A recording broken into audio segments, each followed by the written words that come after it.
প্রিয় দর্শক সকলকে আমন্ত্রণ জানাচ্ছি কে স্পোর্টস খবরের কাগজের সাথে রয়েছি আমি কাজী মোহাম্মদ আরাফাত। দর্শক সকলকে আমন্ত্রণ জানাচ্ছি ক্রিকেট আড্ডাতে। দর্শক কিছুক্ষণ আগেই আমাদের জানতে পেরেছি যে পাকিস্তান বনাম ইন্ডিয়ার টস হয়েছে এবং পাকিস্তান টসে জিতে ব্যাটিংয়ে নেমেছে। চিরপ্রতিদ্বন্দ্বী দুই দলের খেলা আজকে কিভাবে কি হয় সবারই মনে এখন একটা দ্বন্দ্ব চলছে। কেউ ভাবছে ইন্ডিয়া জিতবে, কেউ ভাবছে পাকিস্তান জিতবে।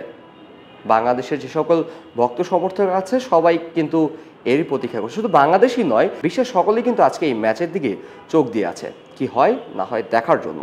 শুরুতে জানিয়ে দেব পাকিস্তান ক্রিকেটের যে সকল নাম রয়েছে। প্রথমে আছে ইমামুল হক, বাবর আজম, সাউদ সাকেল, মোহাম্মদ রেজওয়ান, সালমান আলী আগার, তায়েব তাহের, খুশদিল শাহ, শাহিন শাহ আফ্রিদি, নাসিম শাহ, হারিস রফ এবং আবরার আহমেদ। বলাই চলে পাকিস্তান আজ কিন্তু বোলিং ইউনিটটি খুবই শক্তিশালী নিয়েছে। দর্শক এখন বলতে যাচ্ছি ইন্ডিয়ার প্লেইং 11।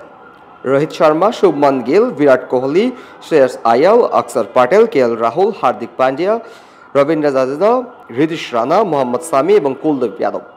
বলা চলে দুই দলই কিন্তু আজকে খুবই হাড্ডাহাড্ডি লড়াই হবে।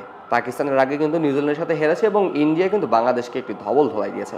দর্শক এখন দেখার বাকি শেষ পর্যন্ত কি হয়। কি মনে হচ্ছে কে জিতবে কমেন্ট করে আমাদের জানিয়ে দিন এবং আমাদের সাথে থাকুন খবরের কাগজ এবং কে স্পোর্টসে। সকল আপডেট পেতে কে স্পোর্টসের ইউটিউব চ্যানেল এবং ফেসবুক পেজকে সাবস্ক্রাইব এবং ফলো করুন।